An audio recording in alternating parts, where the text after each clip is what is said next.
पहला क्वेश्चन देखिए फ्रेंड्स, आप लोगों के सामने ये रहा।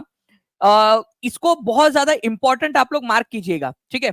निम्नलिखित में से कौन सा संगठन 1948 में आंतरिक विवाद के कारण औपचारिक रूप से भंग कर दिया गया था?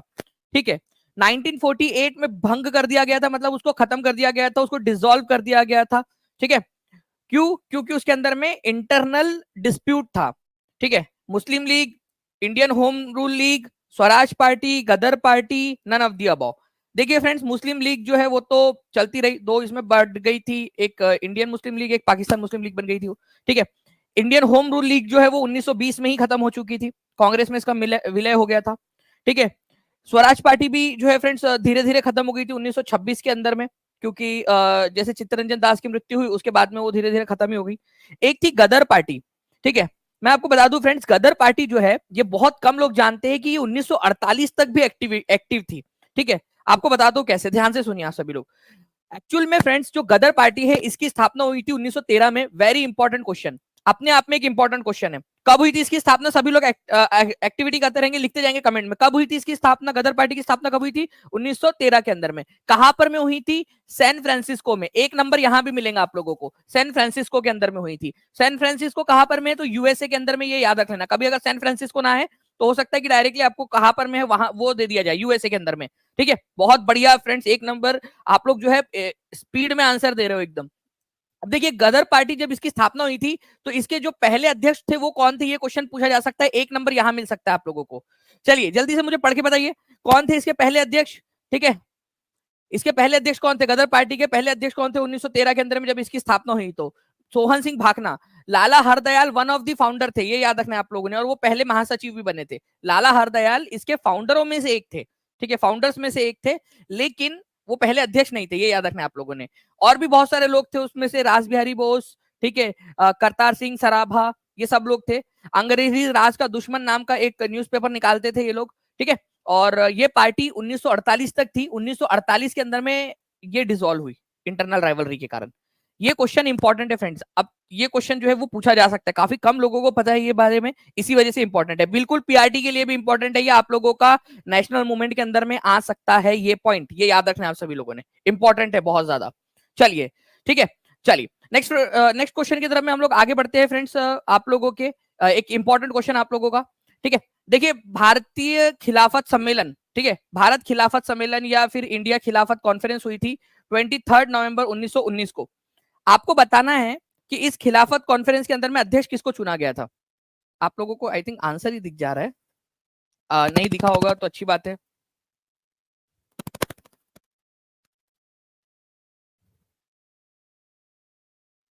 चलिए,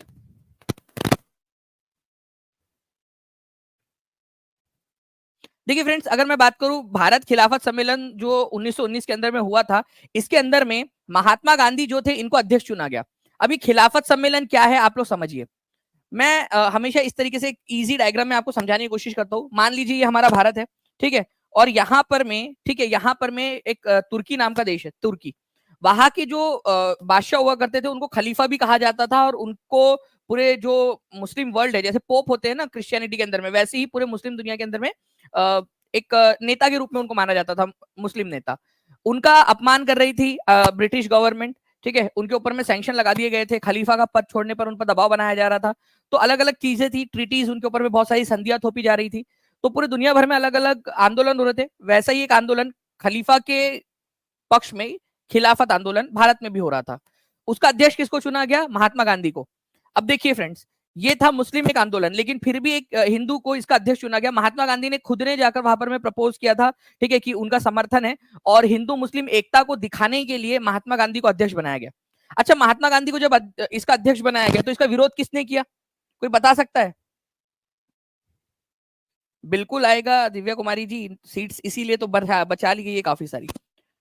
ओके, तो महात्मा गांधी जो है फ्रेंड्स, ये याद रखना है आप लोगों ने, इनके अध्यक्ष बनने का विरोध किया था, ठीक है, मोहम्मद अली जिन्ना ने। बिल्कुल, बहुत सारे लोग आंसर कर रहे हैं, जिन्ना ने इसका विरोध किया था। उन्होंने बोला था कि मेरे अंगने में तुम्हारा क्या काम है, मतलब महात्मा गांधी को क्यों बनाया अध्यक्ष, ठीक है। चलिए, तो महात्मा गांधी अध्यक्ष बने थे ऑल इंडिया खिलाफत कॉन्फ्रेंस के। ये याद रखना है, बहुत ही इंपॉर्टेंट क्वेश्चन है फ्रेंड्स, ये एग्जाम के अंदर में पूछे जाने की प्रबल संभावना है आप लोगों की, ठीक है। इवन ये आप लोगों का, मैं आपको बता दूं कि ये आप लोगों का जो है आपके जो 70वीं बीपीएससी उसके अंदर में भी पूछे जाने की संभावना है, DSSB के अंदर में, केवीएस के अंदर में, बहुत सारी जगह पे पूछा जा सकता है क्वेश्चन, ये याद रखना है आप लोगों ने, ठीक है। चलिए, अच्छा ये सम्मेलन हुआ कहां पर में था? 23 नवंबर 1919 का जब गांधी जी को अध्यक्ष बनाया गया था तो दिल्ली के अंदर में हुआ था। खिलाफत समिति की स्थापना कब हुई थी? 20 मार्च 1919 को बॉम्बे में हुई थी। और ये जो कॉन्फ्रेंस हुई थी ये कहाँ हुई थी? दिल्ली के अंदर में हुई थी, ये भी याद रख सकते हैं आप लोग, ठीक है। बहुत सारे लोग थे इसके लीडर्स, अली ब्रदर्स थे, ठीक है।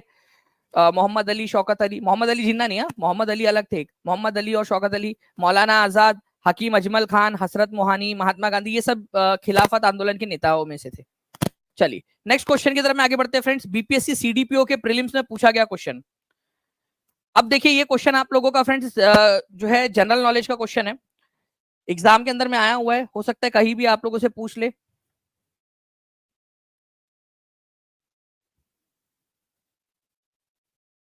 देखिए आप लोगों को पता है फ्रेंड्स कि विधवा दहन, या जिसको आप लोग सती प्रथा भी बोलते हो, ठीक है, सती प्रथा, ठीक है, सती प्रथा जो है ये भारत के अंदर में इसका सबसे पहला सबूत कहां पर में मिलता है? किस शिलालेख पर सबसे पहले उल्लेख मिलता है कि सती प्रथा हुई थी? ठीक है, ये क्वेश्चन देखिए बिहार के बीपीएससी सीडीपीओ के एग्जाम में आया हुआ है 2018 के अंदर में। मैं आपको बताना चाहूंगा कि ये आपको मिला है, एरन नाम की एक जगह है, एरन नाम की एक जगह है आपकी मध्य प्रदेश के अंदर में, ठीक है, वहां पर में ये मिला है। लेकिन वो शिलालेख या वो अभिलेख लिखवाया किसने था, किसका था वो? ठीक है, तो एरन शिलालेख जो है फ्रेंड्स ये था भानुगुप्त का, गुप्ता वंश का एक शासक भानुगुप्त, उसने लिखवाया था, ठीक है, उसका था ये, ठीक है। तो उसमें हमको सबसे पहली बार जो है वो सती प्रथा का उल्लेख मिलता है, ये याद रखना है आप लोगों ने, ठीक है। तो सती प्रथा का उल्लेख सबसे पहले भानुगुप्त के एरन स्तंभ शिलालेख में आपको मिलता है, ये बहुत ही इंपॉर्टेंट है। अराउंड 510 ईसवी सन का ये शिलालेख है, इससे पहले हमको सती प्रथा का कोई भी सबूत नहीं मिलते हैं। तो सती प्रथा का पहला लिखा हुआ जो है आपको सबूत एरन पिलर के ऊपर में मिला है, भानुगुप्त का एरन पिलर। आइए भानुगुप्त कौन है? गुप्ता वंश जो था ना हमारे भारत के अंदर में, गुप्ता वंश, गुप्ता डायनेस्टी, उसका एक राजा था। ज्यादा इसके बारे में कुछ पता नहीं है हम लोगों को क्योंकि उसके बारे में जानकारी मिली नहीं है, लेकिन भानुगुप्त का जो है एक शिलालेख मिला है। ऐसे कई सारे राजा हुए जिनके बारे में बहुत सारी जानकारी उपलब्ध नहीं है इतिहास में, क्योंकि कोई ऐसा उनका समकालीन कोई लेखक बड़ा सा नहीं था, या किसी ने लिखा भी हो तो उनका वो प्रिजर्व नहीं हो पाया, संभाल के नहीं रख पाए, समय के साथ में खत्म हो गया। लेकिन भानुगुप्त का, जो कि गुप्ता वंश का ही एक शासक था, ठीक है, लेसर नोन है, बहुत ज्यादा इसके बारे में जानते नहीं लोग। एरन पिलर उसका मिला है मध्य प्रदेश के अंदर में, वहां पर में हमको सती प्रथा का उल्लेख मिलता है। तो सी इज द करेक्ट आंसर, ठीक है। तो भानुगुप्त के एरन स्तंभ शिलालेख में सती का पहला जो है आपको साक्ष्य मिलता है, ठीक है, ये याद रखना है आप लोगों ने, इंपॉर्टेंट पॉइंट है फ्रेंड्स, इसको याद रख लो, एक एक नंबर आप लोगों को आगे बढ़ाता जाएगा, बहुत सारे लोगों से आप लोग आगे बढ़ते जाएंगे, ठीक है। चलिए नेक्स्ट फ्रेंड्स, इसी के ऊपर में बेस्ड एक क्वेश्चन आप लोगों का, इसका आंसर आप लोग बताएंगे, आप सभी लोग। अगर आपको समझ में आया है तो जल्दी से बताइए इस पर्टिकुलर क्वेश्चन का आंसर क्या होगा।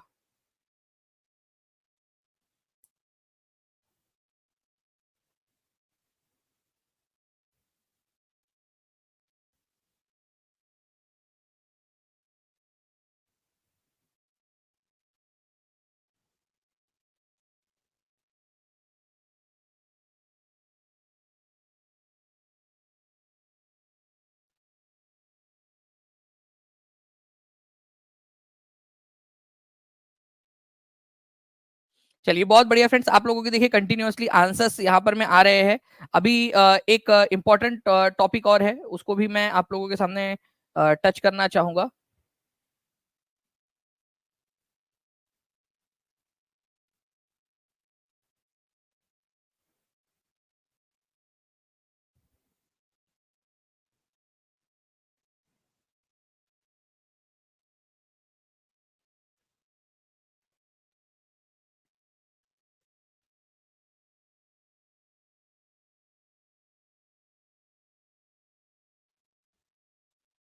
चलिए बहुत बढ़िया, आप लोगों ने यहाँ पर मैं आंसर कर दिए फ्रेंड्स। देखिए अगर मैं आप लोगों से बात करूं, सती प्रथा का पहला अभिलेख जो है आपको कहां पर में मिला था, तो एरन पिलर इंस्क्रिप्शन है भानुगुप्त का। अच्छा ये एरन पिलर कहां पर में है, ये आप लोग मुझे बता देंगे कंटिन्यूसली, कमेंट के अंदर में बताते जाइए आप लोग, एरन अभिलेख कहां पर में है, ठीक है। जूनागढ़ जो है फ्रेंड्स ये गुजरात में है, ये याद रखना है आप लोगों ने। रुद्र दमन का वहां पर में मिला है, जिसमें आपको गुजरात के अंदर में जो सुदर्शन झील बनी थी उसका उल्लेख आपको मिलता है। अलाहाबाद पिलर इंस्क्रिप्शन समुद्रगुप्त का है, जो ठीक है हरिशेन ने बनवाया था, ठीक है।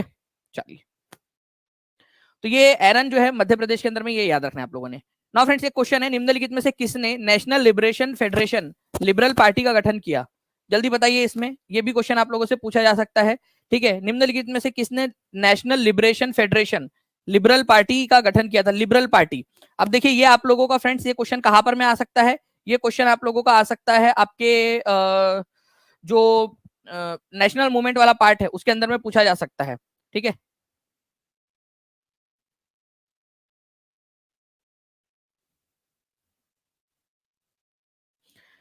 अगर हम बात करेंगे फ्रेंड्स लिबरल पार्टी की, तो लिबरल पार्टी जो है इसका गठन जो है फ्रेंड्स किसने किया था? Motilal Nehru, Chittaranjan Das, Mohammad Ali and C R Das. ठीक है, Tej Bahadur Sapru, M R Jayakar, C R Das, none of the above. तो आंसर यहाँ पर में क्या हो जाएगा फ्रेंड्स आप लोगों का? ठीक है, तो तेज बहादुर सप्रू और एम आर जयकर जो है इसके वन ऑफ द फाउंडर्स थे। ठीक है, देखिए यहाँ पर में तेज बहादुर सप्रू, ठीक है, तेज बहादुर सप्रू और एम आर जयकर, इसके अलावा वी एस श्रीनिवास शास्त्री भी थे इसके। ठीक है, पार्टी की स्थापना में सुरेंद्र नाथ बैनर्जी ने जो है इसमें भी एक महत्वपूर्ण योगदान दिया था।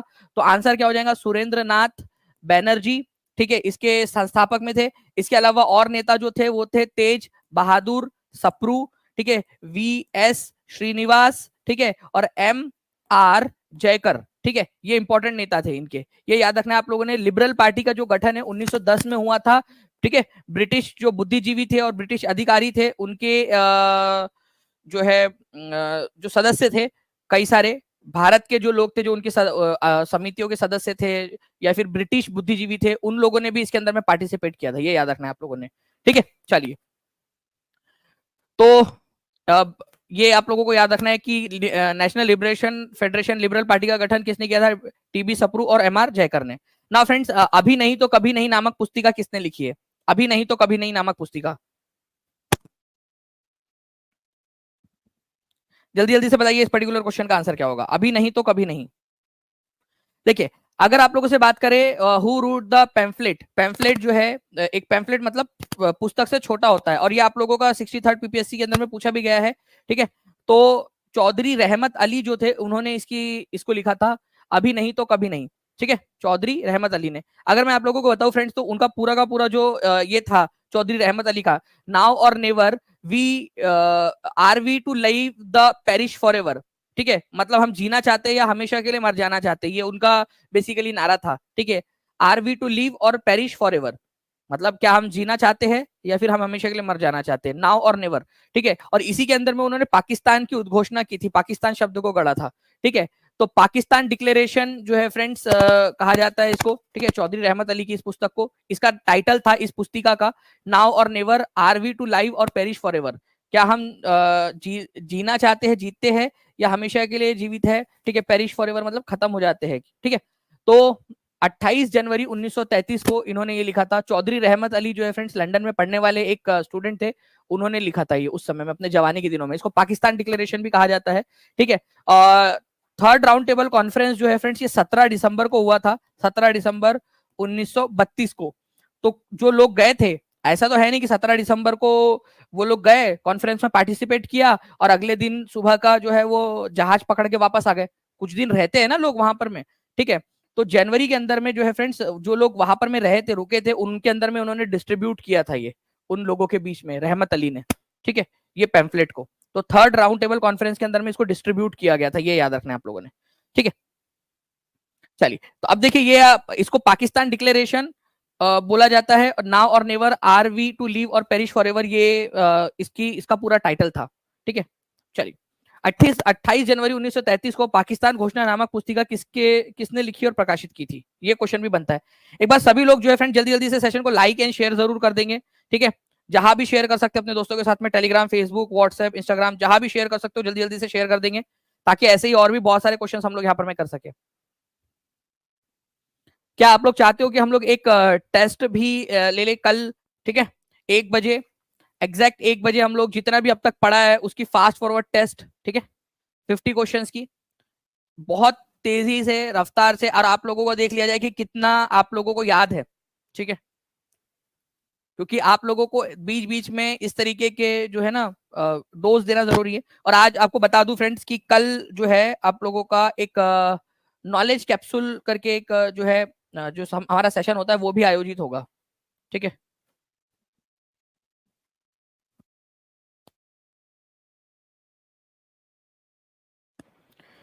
चलिए, काफी सारे लोग बोल रहे हैं कि बिल्कुल होना चाहिए, तो बिल्कुल हम लोग जो है फ्रेंड्स इसको करेंगे कल। ठीक है। ओके। तो यहाँ पर में हो जाएगा आप लोगों का चौधरी रहमत अली, ये याद रखना है आप लोगों ने फ्रेंड्स। ओके।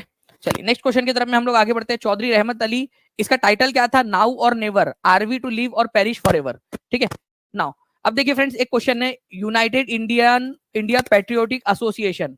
ठीक है, यूनाइटेड इंडिया पेट्रियोटिक एसोसिएशन, ये मैंने आपको पेड क्लास के अंदर में भी पढ़ाया हुआ है। इन्होंने जो भी इसका आंसर है, उन्होंने इंडियन नेशनल कांग्रेस का विरोध किया था, ये भी बता दीजिए आप लोग। इन्होंने जो है विरोध किया था, ठीक है, इंडियन नेशनल कांग्रेस का, तो सर सैयद अहमद खान, और उन्होंने अपनी एक अलग संस्था बनाई थी, United India patriotic association, United India patriotic association नाम से। ठीक है, तो आंसर हो जाएगा सर सैयद अहमद खान। सर सैयद अहमद खान जो है फ्रेंड्स एक मुस्लिम सुधारक थे। उन्होंने 1875 के अंदर में, ठीक है, मोहम्मदन एंग्लो ओरिएंटल कॉलेज की स्थापना की थी। मोहम्मदन एंग्लो ओरिएंटल कॉलेज, इसको ही बाद में अलीगढ़ मुस्लिम यूनिवर्सिटी कहा गया। तो अलीगढ़ मुस्लिम यूनिवर्सिटी या फिर मोहम्मदन एंग्लो ओरिएंटल कॉलेज की स्थापना किसने की थी? सर सैयद अहमद खान ने की थी। कब की थी? 1875 में, ये याद रखना है आप लोगों ने। उन्होंने जो है हिंदू मुस्लिम एकता को बढ़ावा देने के लिए 1888 में इंडियन नेशनल कांग्रेस की स्थापना के 3 साल बाद, ठीक है, 1888 के अंदर में यूनाइटेड इंडिया पेट्रियोटिक एसोसिएशन बनाया था। ये इंपॉर्टेंट है फ्रेंड्स, ये हो सकता है आप लोगों से एग्जाम के अंदर में पूछ ले क्वेश्चन। ठीक है, तो यूनाइटेड इंडिया पेट्रियोटिक एसोसिएशन किसने बनाया था? अगर ये क्वेश्चन आ जाए तो डायरेक्टली आप लोगों को आंसर करना है। ठीक है, सर सैयद अहमद खान। अच्छा, एक दो चीजें और बताना चाहूंगा आप लोगों को मैं, इसके अलावा भी सर सैयद अहमद खान ने साइंटिफिक सोसाइटी की भी स्थापना की थी। साइंटिफिक सोसाइटी की स्थापना किसने की थी भारत में? ये क्वेश्चन आ सकता है आप लोगों से। साइंटिफिक सोसाइटी का बेसिकली मतलब है कि विदेशी जो पुस्तकें हैं उनको भारत में लाकर उनका भारतीय भाषाओं में अनुवाद करके उसको प्रचारित करना, जिससे कि विदेशी ज्ञान को भारत में बढ़ाया जा सके। आप लोग बताइए, विदेशी ज्ञान को जो है भारत में लाकर उन्होंने भारतीय भाषाओं में जो प्रकाशित करने की कोशिश की, ये एक सराहनीय कदम था कि नहीं था? बिल्कुल था। तो ये साइंटिफिक सोसाइटी किसने बनाई थी? ये क्वेश्चन पूछा जाता है अक्सर एग्जाम के अंदर में। सर सैयद अहमद खान ने। ओके, चलिए। तो यंग बंगाल आंदोलन किसने किया था? हेनरी विवियन डेरोजियो ने। ठीक है, ये क्वेश्चन अपने आप में इंपॉर्टेंट है। बहिष्कृत हितकर्णी सभा, ठीक है, बहिष्कृत हितकर्णी सभा, ये याद रखना है आप लोगों ने फ्रेंड्स। बहिष्कृत हितकर्णी सभा जो है डॉक्टर बी आर आम्बेडकर ने बनाई थी। Doctor B R Ambedkar, Ambedkar, ये याद रखना है आप लोगों ने। ठीक है, बहिष्कृत हितकर्णी सभा, बी आर आम्बेडकर। ठीक है, थियोसॉफिकल सोसाइटी, ठीक है, कर्नल ऑलकोट और मैडम ब्लावत्स्की ने बनाई थी। और Indian United India patriotic association, ये याद रखना है आप लोगों ने, सर सैयद अहमद खान ने बनाए थे। ठीक है, तो इंपॉर्टेंट पॉइंट है आप लोगों का।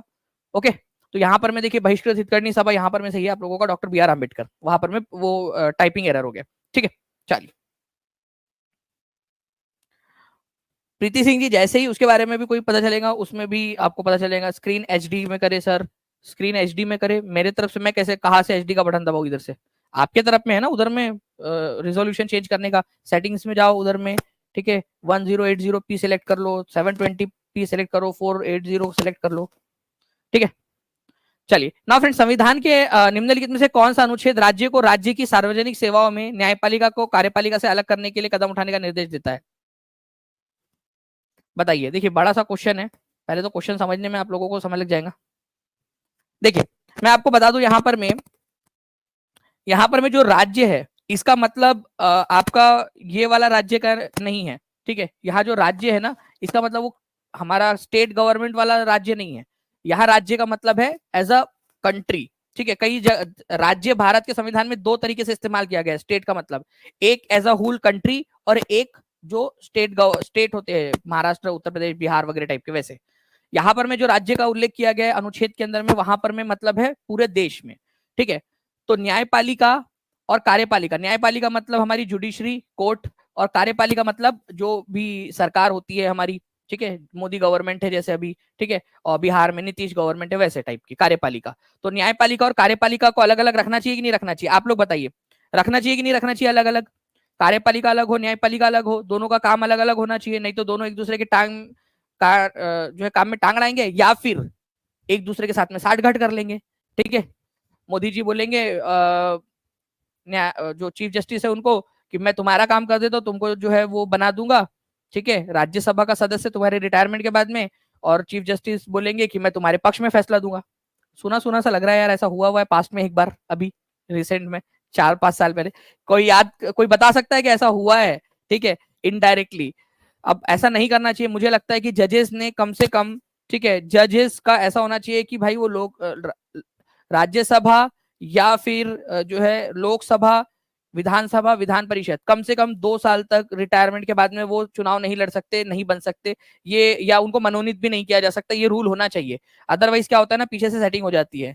ठीक है, नहीं डीवाई चंद्रचूड़ नहीं है, डीवाई चंद्रचूड़ तो अभी वर्तमान में, ठीक है, इससे पहले की एग्जाम्पल है, अगर आपको याद आ रहा है तो बता दीजिएगा मुझे। ठीक है, तो आर्टिकल नंबर 50 जो है ये कहता है कि न्यायपालिका और कार्यपालिका के बीच में बंटवारा होना चाहिए काम का। अच्छा, ये आर्टिकल मैंने आपको क्लास के अंदर में जब पढ़ाया है, ठीक है, तो कैसे पढ़ाया है मैंने आपको, बताइए जल्दी से। क्लास के अंदर में मैंने आपको एक ट्रिक बताई थी, 50-50 काम का बंटवारा कर दो, आधे इधर आधे उधर। ठीक है, काम का बंटवारा 50-50 कर दो, ऐसे ही बोलते हैं ना आप लोग, बंटवारा कर दे तो 50-50, काम का बंटवारा 50-50 कर दिया। ठीक है, तो न्यायपालिका के काम अलग, कार्यपालिका के काम अलग, तो 50 आर्टिकल नंबर 50, ये याद रखना है आप लोगों ने, ऐसे काम का बंटवारा।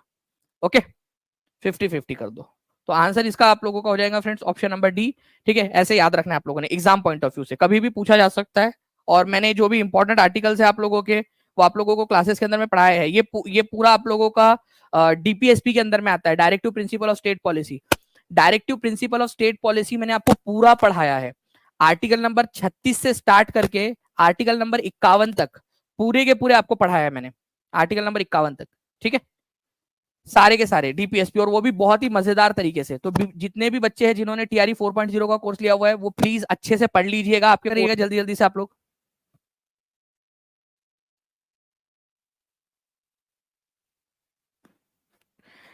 देखिए फ्रेंड्स, यहाँ पर में बोला गया है कि विश्व युद्ध के वर्षों के दौरान भारत में सक्रिय क्रांतिकारी आंदोलन के बारे में निम्नलिखित में से कौन सा कथन सत्य है? चंद्रशेखर आजाद ने अनुशीलन समिति की स्थापना की।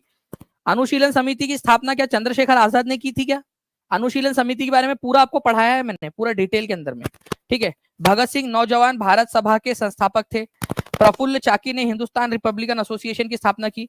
भाई प्रफुल्ल चाकी की मृत्यु हो गई थी 1909 के अंदर में। ठीक है, खुदीराम बोस और प्रफुल्ल चाकी की। ठीक है, और हिंदुस्तान रिपब्लिकन एसोसिएशन, ठीक है, इसकी स्थापना 1922 के अंदर में हुई, और हिंदुस्तान सोशलिस्ट रिपब्लिकन एसोसिएशन की स्थापना 1928 में हुई। तो ये तो हो ही नहीं सकता। सूर्य सेन ने हिंदुस्तान सोशलिस्ट रिपब्लिकन एसोसिएशन का आयोजन किया? नहीं। ठीक है, उन्होंने नहीं किया था ये हिंदुस्तान, वो जो है आपके चटगांव आर्मरी रेड जो थी उससे संबंधित थे। तो ये सी और डी आप लोगों के गलत है। ठीक है, सचिंद्रनाथ सान्याल युगांतर के संस्थापक थे, युगांतर नाम का जो अखबार था उसके संस्थापक थे, बोल रहा है नहीं। ठीक है, चलिए मैं आप लोगों को एक एक करके सारी की सारी चीजें बताता हूँ। यहाँ पर में भगत सिंह जो है फ्रेंड्स, इन्होंने जो है इसकी स्थापना की थी, नौजवान भारत सभा की स्थापना। ठीक है, तो नौजवान भारत सभा की स्थापना किसने की थी, अगर ये क्वेश्चन आ जाए आप लोगों से, तो 1926 में भगत सिंह ने की थी नौजवान भारत सभा। सभी लोग लिख देंगे कमेंट के अंदर में, नौ भारत जो है नौजवान भारत सभा, नौजवान भारत सभा 1926 में किसने इसकी स्थापना की थी? ठीक है, भगत सिंह ने। ठीक है, हिंदुस्तान रिपब्लिकन एसोसिएशन जो बनी थी आप लोगों की, उसी का एक हिस्सा था। हिंदुस्तान रिपब्लिकन एसोसिएशन का पहला प्रस्ताव रखा गया था आप लोगों का 1900, ठीक है, 22 के अंदर में। ठीक है, 1922 के अंदर में। इसके बाद में जो है फ्रेंड्स 1923 के अंदर में जो है इसकी एक अनाधिकृत रूप से स्थापना हुई। अधिकृत रूप से इसकी स्थापना 1924 के अंदर में हुई। तो अलग अलग जो है वो आप लोगों को मिलेगा। हिंदुस्तान रिपब्लिकन एसोसिएशन 1922 में इसका प्रस्ताव रखा गया था, जैसे मैंने अभी आपको बताया पिछले बार में। 1923 में जो है इसका अनाधिकृत रूप से स्थापना हुई, 1924 में इसकी स्थापना हुई। ठीक है, राम प्रसाद बिस्मिल और सचिंद्रनाथ सान्याल ने इसकी स्थापना की थी। ठीक है, इस हिंदुस्तान सोशलिस्ट रिपब्लिकन एसोसिएशन, इसकी स्थापना 1928 में हुई थी। ठीक है, चलिए युगांतर, जिसे जुगांतर भी कहा जाता है, बरिंद्र कुमार घोष, ठीक है, वो थे इसके संस्था, इसके ये, ठीक है, एडिटर या फिर उसके संस्थापक और उसके एडिटर। मैंने युगांतर के बारे में और जुगांतर के बारे में आपको पूरा का पूरा पढ़ाया है नेशनल मूवमेंट वाले लेक्चर के अंदर में। ठीक है, अगर आप लोग कहोगे तो मैं फिर से आप लोगों को पढ़ा दूंगा। ठीक है, समर्थन किया था। ठीक है, स्वराज पार्टी का समर्थन किया था। अब स्वराज पार्टी के बारे में मैं आपको बताता हूँ। देखिए स्वराज पार्टी जो है ये इंडियन नेशनल कांग्रेस के अंदर में ही एक अलग पार्टी के रूप में बनी थी 1923 के अंदर में, ठीक है। मतलब इंडियन नेशनल कांग्रेस में बगावत जो लोग थे, जिन्होंने थोड़ी सी बगावत कर दी थी, ठीक है, कौन कौन लोग थे वो इंडियन नेशनल कांग्रेस में? चित्तरंजन दास, मोतीलाल नेहरू, इन्होंने जो है क्या किया, इंडियन नेशनल कांग्रेस में रहते हुए ही अपनी अलग पार्टी भी बना ली थी, स्वराज पार्टी। अब जब किसी में बगावत हो रही है, मान लो कि कांग्रेस में बगावत हो रही है, तो बीजेपी क्या करेंगी, उसको समर्थन देंगी, हम इसको समर्थन करते हैं करके। शिवसेना में बगावत हो रही है तो कोई दूसरी पार्टी उसको, दूसरे जो उसके विरोधी है वो उसको हवा देंगे और ज्यादा उसको जो है मदद करेंगे, ठीक है। होता है कि नहीं होता है एक दूसरे की पार्टी में? तो वैसे ही फ्रेंड, स्वराज पार्टी का समर्थन किसने किया था? मोहम्मद अली जिन्ना ने किया था, ठीक है। उसको मजा आ रही थी, वाह वाह कांग्रेस जो है टूट रही है करके। तो मोहम्मद अली जिन्ना जो थे, उन्होंने उसका समर्थन किया स्वराज पार्टी का। वो स्वराज पार्टी के कुछ फायदे कुछ नुकसान अलग अलग थे, उसके ऊपर में हम नहीं जाएंगे। स्वराज पार्टी भी अच्छी पार्टी थी, ठीक है, इसने इन्होंने भी बहुत अच्छे काम किए हैं, ठीक है। लेकिन मोहम्मद अली जिन्ना उकसाने का काम कर रहे थे इधर से, ओके। चलिए, ये भी एक इंपॉर्टेंट पॉइंट है आप लोगों का, जो एग्जाम के अंदर में आप लोगों से पूछा जा सकता है, okay.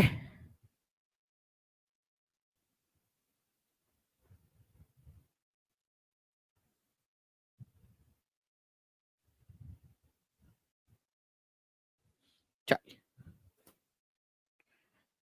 Now friend next question की तरफ में आगे बढ़ते हैं हम लोग। देखिए, ब्लैंक में अपने मद्रास अधिवेशन में भारतीय राष्ट्रीय कांग्रेस ने भारत के एक संविधान का मसौदा तैयार करने के लिए सर्वदलीय सम्मेलन की स्थापना की। सर्वदलीय सम्मेलन का मतलब होता है कि सारी पार्टीज के लोग आए और भारत के लिए संविधान बनाने का काम करने की कोशिश करे। क्योंकि तुम्हारे चचा का लड़का था एक, लॉर्ड बर्कन हेड, क्या नाम था उसका? Lord Birken head. उसने हमको चैलेंज दिया था, बर्कन बर्कन हेड, ठीक है। इसने हमको चैलेंज दिया, ये भारत का सेक्रेटरी ऑफ स्टेट था उस समय में, भारत के मामलों का सचिव, Lord Birken head, secretary of state of India, ठीक है। इसने हमको चैलेंज दिया कि तुम लोग अपना संविधान बना ही नहीं सकते करके। हमने बोले यार इसकी भैंस का अंडा, हमको चैलेंज कर रहा है, ठीक है, हमको चैलेंज कर रहा है, ठीक है। तो 1927 के अंदर में, ठीक है, एक सेशन चल रहा था, ओके। तो 1927 के अंदर में जो सेशन था फ्रेंड्स आपका, उसके अंदर में एम ए अंसारी अध्यक्ष थे, एम ए, ठीक है, अंसारी, अंसारी इसके अध्यक्ष थे। इनके अध्यक्षता में, ठीक है, मतलब इन जब ये अध्यक्ष थे तो इन्होंने क्या किया, इन्होंने एक सर्वदलीय सम्मेलन बनाया बनाया और बोला कि हम लोग क्या करेंगे, मुख्तार अहमद अंसारी इनका नाम था, ठीक है। इन्होंने बोला कि हम एक सर्वदलीय सम्मेलन बनाते हैं और एक संविधान बनाएंगे हम लोग। इसी के जरिए मोतीलाल जो नेहरू कमेटी थी उसका गठन किया गया था, ठीक है। तो मुख्तार अहमद अंसारी, ठीक है, इन्होंने लॉर्ड बर्कन हेड के जो चैलेंज था उसको एक्सेप्ट किया, बोला कि हम एक सर्वदलीय सम्मेलन बनाकर संविधान बनाने का ट्राई करेंगे, संविधान का मसौदा बनाने का ट्राई करेंगे, ठीक है। तो ये पॉइंट है फ्रेंड्स, इंपॉर्टेंट, एग्जाम में आप लोगों से पूछा जा सकता है। अब ये पढ़ना जरूरी क्यों है, जो क्वेश्चन आप लोगों को करा रहा हूं, हो सकता है आज आप लोगों को ये क्वेश्चन टफ लग रहे हो, ठीक है, आज आप लोगों को टफ लग सकते हैं, लेकिन फ्रेंड्स ये आपको क्वेश्चन आगे में जाकर जो है वो इजी लगेंगे।